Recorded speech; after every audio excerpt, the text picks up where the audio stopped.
At dinner, Mom proudly said, "Your sister's the real provider of this family." Everyone applauded. I smiled and replied, "Then she can also provide for your overdue bills and rent, since I'm done." My name is Danielle Harper. I'm 27 years old, and I've always dreaded family dinners. Not because I hate my family, though honestly, hate might be too strong a word and love feels a bit generous, but because these gatherings have this way of stripping away whatever thin veneer of politeness we pretend to maintain.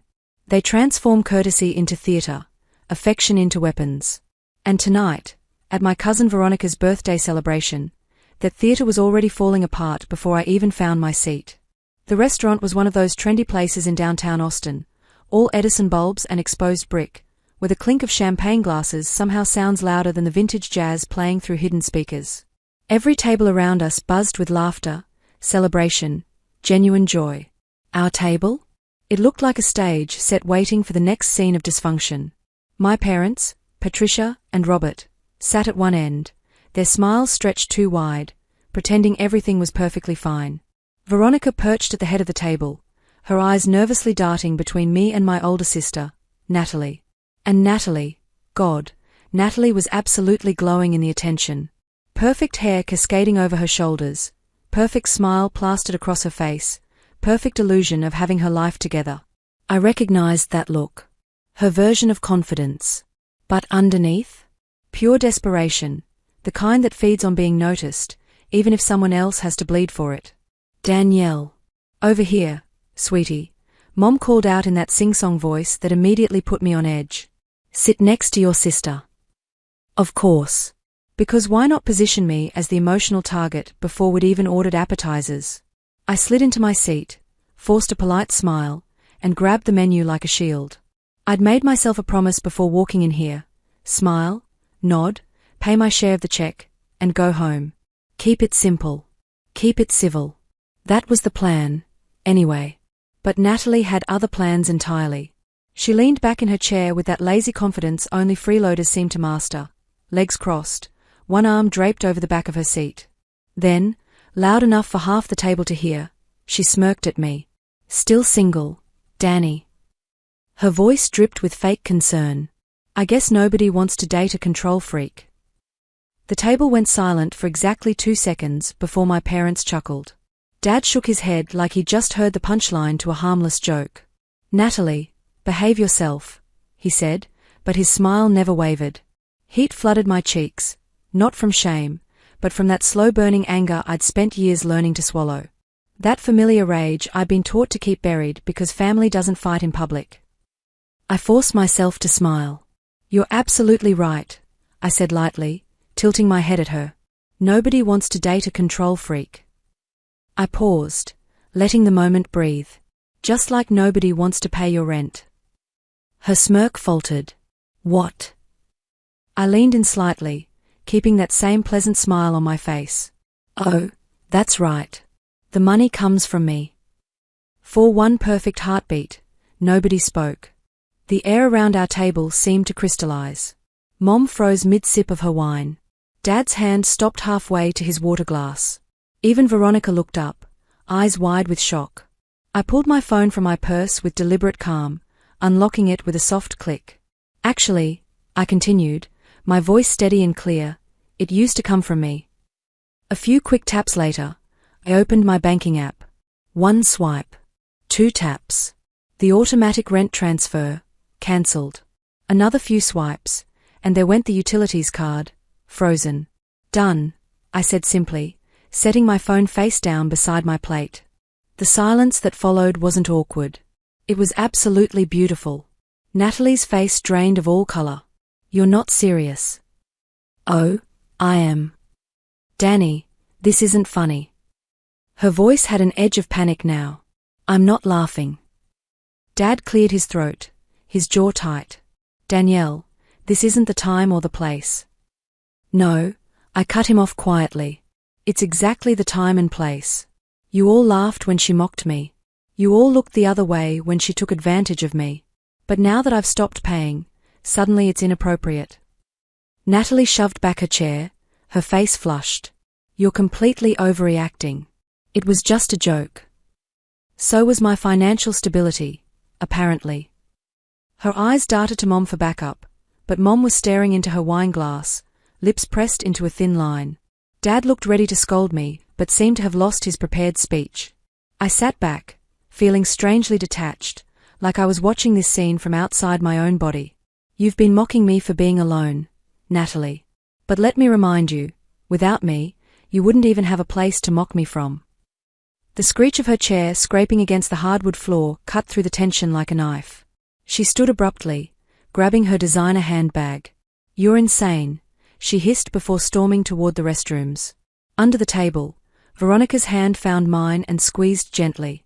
You okay? She whispered. I nodded, surprised to find I meant it.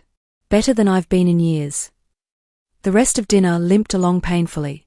My parents tried desperately to pretend the explosion hadn't happened, asking Veronica about her new marketing job, her upcoming vacation to Sedona, anything to fill the silence. But I could see them glancing at me every few minutes, waiting, expecting me to backtrack, to apologize, to cave like I always had before. I didn't. When the dessert arrived, some fancy deconstructed cheesecake with edible flowers, Natalie's seat remained empty. I wasn't surprised. As I took my first bite, I felt something wash over me that I hadn't experienced in longer than I could remember. Peace. Not the loud, triumphant kind. Just quiet. Simple. Real. Across the table, Mom finally sighed, setting down her fork. You really didn't need to make a scene, Danielle. I looked at her calmly, no anger in my voice. I didn't make a scene, Mom. I ended one. Dad's jaw clenched. Family takes care of family. Then take care of her, I said softly, placing my fork down with finality. Because I'm done. He didn't respond. He just looked away the way he always does when the truth doesn't fit the version of family he wants to believe in. When I finally left the restaurant, the night air outside felt sharper, cleaner, like the world itself had quietly shifted on its axis. I walked to my Honda Civic, slipped inside, and just sat there for a while. Hands on the steering wheel. Heart steady for the first time in months. I thought about every rent payment I'd made. Every utility bill I'd covered. Every grocery run where I'd somehow ended up paying for her cart too. Every time I'd let her mock me and stayed silent to keep the peace. And I thought about that moment tonight, when her cruel laughter died in her throat, when my voice didn't shake, when I finally chose myself. If you want to understand why that one sentence detonated like a grenade at dinner, you need to know the story behind it. Because this didn't start at Veronica's birthday celebration. This started the day I agreed to help my sister get back on her feet. Translation: the day I became her personal ATM. It started 2 years ago, the same week Natalie's life supposedly imploded. At least, that's how she told it. Her boyfriend had dumped her. She'd quit her job at the boutique because the manager was toxic and controlling. She had nowhere to go. That's what she said, standing outside my apartment door in the rain, mascara running down her cheeks, clutching a grocery bag with maybe 3 outfits and a half-dead succulent. I remember her exact words. Danny, I just need a little help. Just for 1 month, until I figure things out. Behind her, rain poured down, soaking her knockoff designer flats. I could have said no. I should have said no. But guilt is a language my family speaks fluently, and I'd been fluent since childhood. So I opened the door. She came in, dropped her bag, and exhaled like she'd just checked into a 5-star spa. You're a lifesaver, she murmured, looking around my small 1-bedroom in North Dallas. It's so clean in here. Like, hotel clean. Do you even actually live here, or do you just work and clean? I smiled thinly. I live here. And I work so I can afford to keep it this way. Natalie laughed, but her eyes were already scanning the space, the coffee maker, the wine rack, the framed photos on the wall.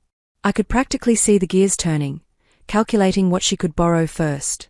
Within 3 days, she'd made herself completely at home. My couch became her bed. My groceries became her meals. My Netflix account became her all-day entertainment streaming service. I'll pay you back once I start working again, she'd say casually. Once, not if. That word kept me hooked. The first month, I paid the deposit on a small apartment for her across town. She swore she'd take over payments after landing her new job. Then that job fell through. Then another one. Then she decided she'd freelance. That's how it started. Just a little help. Then came the phone calls from my parents. Sweetheart, she's been through such a rough time. You have a stable job at the accounting firm. You can afford to help your sister out. Family looks after family, Danielle. You're lucky you don't have kids. You wouldn't understand what real stress looks like. And so I started covering her rent. Monthly. Then utilities. Then her phone bill because it's essential for job hunting. When I hesitated, Mom sighed that particular sigh. She's your sister. Don't be petty. Just like that, my bank account became our family's collective safety net. Months blurred together. I barely noticed how often my phone buzzed with payment reminders, or how my own utility bill quietly doubled. Until one day, I looked closer. Electricity, doubled. Internet, upgraded to some premium gaming package. Streaming services, Netflix, Disney+, Hulu, HBO Max, Amazon Prime, all under my name and credit card. But one line item made me freeze. $380, VIP table. I stared at the charge for a full minute before calling her. Hey, Danny. Natalie's voice was bright, artificially cheerful. What's up? What's VIP table? A pause. Oh, that's just my landlord's payment system. The property management company. Your landlord is called VIP table. Don't be so judgmental, Danny. It's just, you wouldn't get it. I hung up. Not because I didn't have words, but because none of them were polite enough to say out loud. Still, I didn't cancel the card. I told myself it was easier to keep the peace. Easier to just pay it and move on. That's the thing about guilt. It doesn't ask you to love someone. Just to sacrifice quietly until you forget what boundaries even look like. The emotional jabs came next. Every family gathering turned into a roast, and I was always the punchline. Careful, everyone. Natalie would laugh over Sunday brunch tacos. Danny might send you an invoice for that mimosa. Mom would giggle. Dad would shake his head with a knowing smile. I'd sit there, smiling tightly, pretending the words didn't sting. But they did. Every single time. Then one Tuesday afternoon, an email arrived that changed everything. Subject: Notice, late rent payment, tenant, Natalie Harper. It was from her building manager, addressed directly to me. I read it 3 times, my heart sinking further with each word. My name was listed as the emergency contact. Somehow, she'd gotten me tied into her lease. I called her immediately, my hands shaking. Why am I getting rent notices for you? It's just a mistake, she said quickly. I already paid. They're just slow to update. Really? Because my bank shows the transfer went through, and then money moved right back out to someone named Derek. She snapped. God, Danny, don't be so classist. Natalie, that's not classism. That's theft. She hung up on me.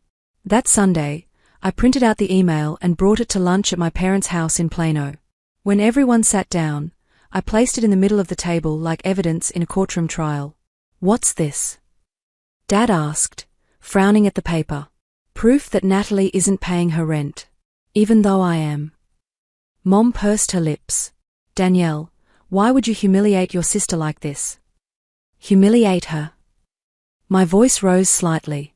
She's one step away from eviction. I'm trying to stop that from happening. Natalie walked in mid-sentence, wearing the leather jacket I'd bought her last Christmas, the expensive one from Nordstrom. She froze when she saw the printed email, then smirked. Wow. Are you really turning family into a courtroom right now? I clenched my jaw. You've been lying to me. She rolled her eyes dramatically. You're just bitter because you're single and have nothing better to spend your money on. The entire table went silent. Something inside me, something small and tired and absolutely done, finally snapped. You have 2 weeks, I said clearly, looking directly at her. After that, I'm cutting you off. Rent, utilities, everything. They all stared at me like I'd physically slapped her across the face. Mom gasped. Danielle, you can't just abandon her like this. Dad frowned deeply. She's trying her best. Natalie scoffed, tossing her hair over her shoulder. You'll cave. You always do.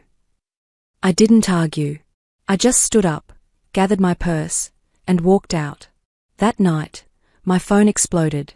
Mom's guilt trips. You're breaking your father's heart. She's your sister. What if something happens to her? Dad's lectures about family loyalty, delivered via voicemail in that disappointed tone he'd perfected. Natalie's voice notes alternating between rage and desperation. I don't need your money anyway. Actually, they're charging me a late fee. Can you spot $200? You're actually evil. Like, seriously evil. I didn't respond to any of them. Instead, I opened my laptop and started systematically unlinking everything. Rent accounts. Shared credit cards. Amazon Prime login. I froze my credit report. Cancelled all automatic transfers. Changed every password. It felt ruthless, surgical even. But it also felt absolutely necessary. For the first time in 2 years, I wasn't preparing to save someone. I was preparing to save myself. When Veronica's birthday invitation arrived a week later, I already knew exactly what I'd do. I'd show up. Stay quiet. Let the evening unfold naturally.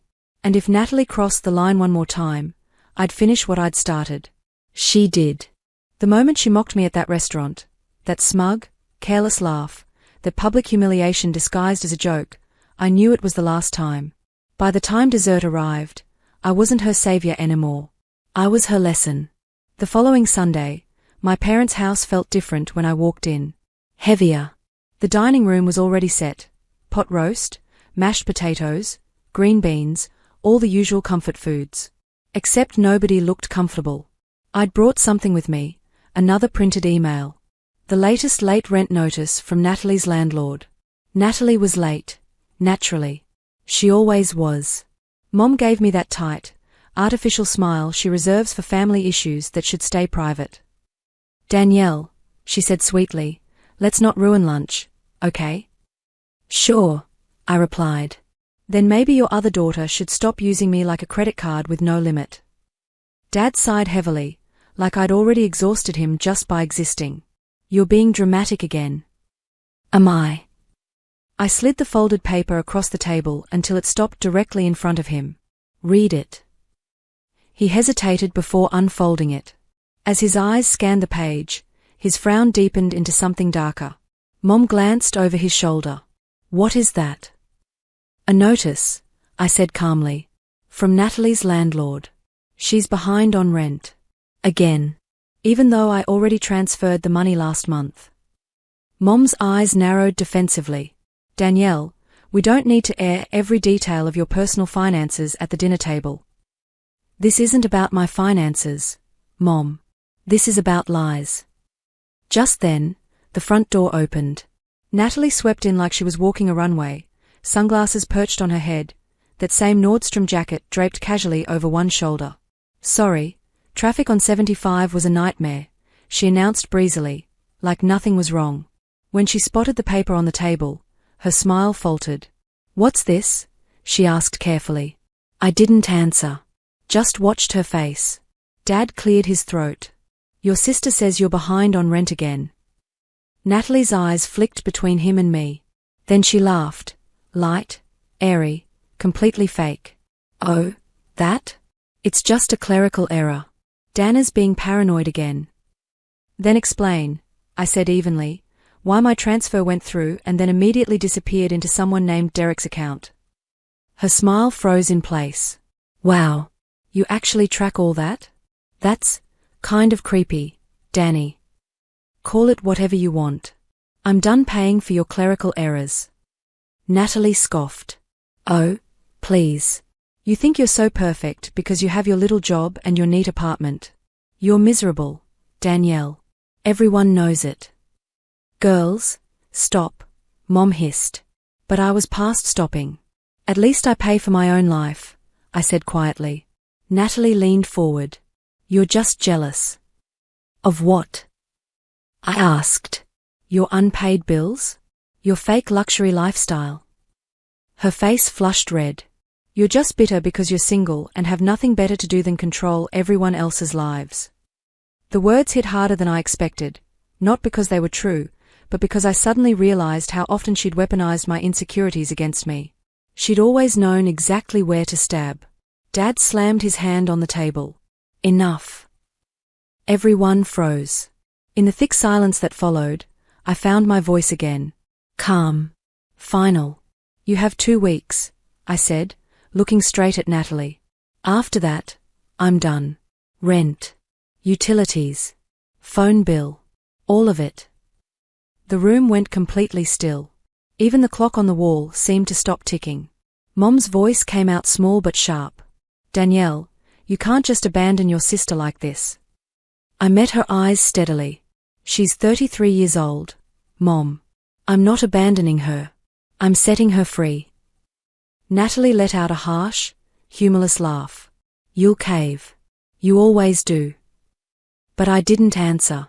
I just stood, gathered my things, and walked out the door. I didn't cry. I didn't even feel angry anymore. Just done. That night, my phone became a war zone. Mom's guilt-soaked messages came first. You're breaking your father's heart. She's your sister. What if something terrible happens to her? Dad left a voicemail that started calm and ended in pure disappointment. If your grandmother could see this lack of loyalty, she'd be ashamed of you. And Natalie, she alternated wildly between rage and desperation. I don't need your money anyway. Actually, they're charging me a late fee. Can you spot $300? You're evil. Seriously, you're actually evil. I didn't reply to any of it. Instead, I opened my laptop and started methodically severing the last financial threads that connected us. I removed her from every shared subscription, changed passwords on everything, froze my credit, set up alerts on every single account. Each click felt like pulling a splinter out of my skin. Painful, necessary, freeing. For the first time in 2 years, I could breathe. The next few days were eerily quiet. No frantic texts. No emergency transfer requests. No demands disguised as favors. My mornings belonged to me again. But guilt is patient. By the end of that first week, it started whispering, maybe you overreacted. Maybe you should give her one more chance. Then, one morning while checking my email over coffee, I saw a new message. Subject: Family Strategy Dinner. It was from Dad. And he'd attached an actual agenda. I'm not kidding. A bullet-pointed agenda like this was a corporate board meeting. Discuss Natalie's rent situation. Present bridge plan, 90-day coverage. Family expectations moving forward. I stared at my screen for a long moment, half amused, half exhausted. My family genuinely thought this was a business negotiation. I replied with one line, I'll come. But I'm not bringing my checkbook. That dinner, I knew, would change everything. But before that came the calm before the storm. Veronica texted me that evening. Heard about Sunday. Proud of you. She needed to hear it. I smiled at my phone, feeling a rare spark of validation. Then her next message appeared. But be careful. People like Natalie don't handle losing their favorite sponsor well. I didn't realize how prophetic that warning was until the following week. When the retaliation began. The fake emergencies. The guilt-laden phone calls. The attempted fraud. My sister wasn't just broke anymore. She was desperate. When I cut Natalie off, I expected drama. I didn't expect a full campaign. It started with a group text from Mom titled Family Emergency. We all need to rally around Natalie during this difficult time. Then Dad chimed in with his own message. Danielle has decided to cut your sister off without warning. We need to discuss this as a family. Then Aunt Linda, who I hadn't heard from in 6 months, suddenly appeared. Why was Danielle paying her bills in the first place? For once, the silence that followed didn't make me anxious. It made me smile. Monday morning, Natalie called. Her voice was syrupy sweet, the same tone she uses when she wants something. Hey, Danny. I'm trying to set up autopay for next month's rent, but the card isn't working. Did the bank block it or something? I leaned back in my office chair. No, National. I did. She laughed like I'd told a joke. You're kidding. Nope. The line went quiet. Then her voice turned sharp. You can't do that. I already did. You think cutting me off makes you some kind of hero? You'll regret this when nobody's around to help you. I smiled faintly. Maybe. But you'll regret never learning to help yourself. She hung up. That was day 1. By day 3, she'd shifted to emotional warfare. Long, rambling voice notes where tears mixed with manipulation. You're not just my sister. You're supposed to be my best friend. I can't believe you'd do this to me. I'm literally having panic attacks because of you. You've always needed to feel superior. Just admit it. I didn't reply to any of them. Then came the guilt calls from Mom. Honey, your sister had a breakdown last night. She's not built like you. She's sensitive. So am I, Mom, I said flatly. I just stopped paying for it.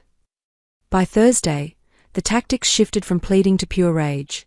I got a fraud alert on my phone, an attempted charge on the utilities card I'd frozen. 10 minutes later, another notification, credit application denied.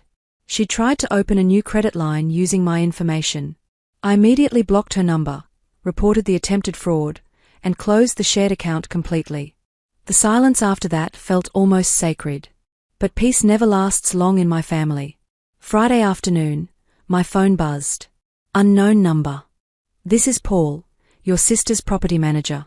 You're listed as an emergency contact on her lease. I rubbed my temples. I'm not a guarantor. I understand, but rent is overdue. If payment isn't received by 5 p.m. today, we'll issue a pay or quit notice.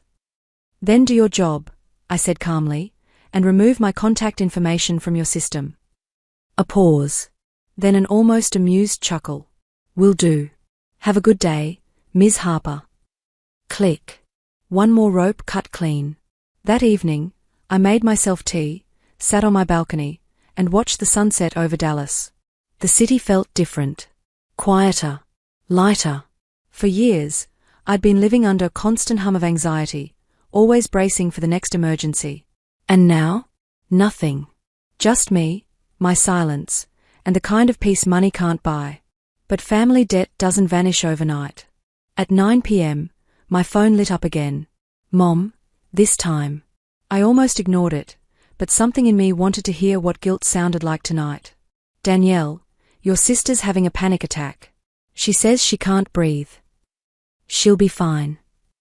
She's not like you, Danielle. No, I said softly. She's not. I hung up. The next morning, Natalie showed up at my apartment door. Eyes wild. Holding a crumpled eviction notice.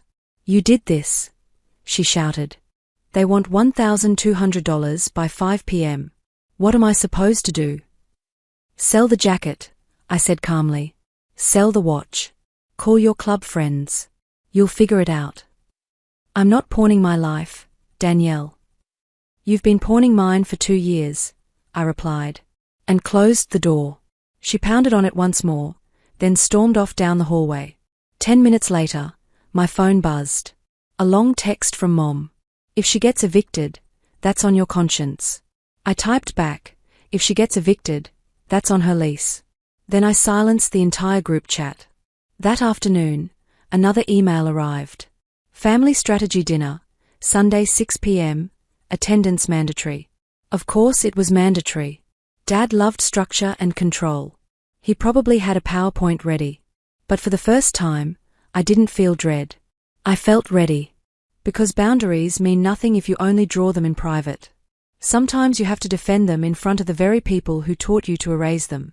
When I arrived that Sunday, Dad had indeed prepared handouts labeled agenda. Mom sat with her carefully neutral expression. Natalie looked wrecked, puffy eyes, trembling hands, but still wearing mascara. Guilt as performance art. Dad cleared his throat. We've developed a simple bridge plan. I smiled faintly. Of course you have. Just 90 days, he continued. You cover rent while Natalie transitions. She'll handle utilities herself. Mom chimed in gently. Sweetheart, be reasonable. You know she's had a difficult time. For 2 years, I've been reasonable, I said quietly. I slid my phone across the table. Look. Transaction logs. Charges. Screenshots. Months of proof. I pulled up the evidence I'd saved. Club fees. Online shopping. Streaming upgrades. $380 for a VIP table, I said clearly. That's not survival. That's entitlement. Natalie's voice cracked. Why are you doing this to me? Because you never stopped, I replied simply. Veronica, sitting quietly off to the side, finally spoke up. Maybe Natalie should sell some of her things. That gaming setup. That watch. I'm not selling my watch, Natalie snapped. Then you're not serious, I said calmly. Nobody spoke after that. The silence stretched until it became unbearable for everyone except me. In the end, Natalie sold the jacket and her gaming equipment. She borrowed the rest from friends and paid her rent on her own for the first time in 2 years. She didn't thank me. And for once, I didn't need her to. That night, I went home, made tea, and sat by my window. I looked around my apartment. Quiet, clean, finally mine again. No notifications. No emergencies. No invisible debt hanging over my head. For the first time in years, my life wasn't a reaction to someone else's chaos.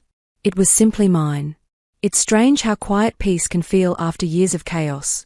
No phone calls. No guilt. No panic alerts lighting up my screen at 2 a.m. Just silence. Not the heavy kind, but the kind that hums softly like a new beginning. A week after the strategy dinner, I woke up at 7 a.m. out of habit, expecting the usual knot of anxiety. An overdraft alert. A message from Natalie. Something to fix. But there was nothing. My hands didn't shake when I reached for my phone. My coffee didn't taste like exhaustion.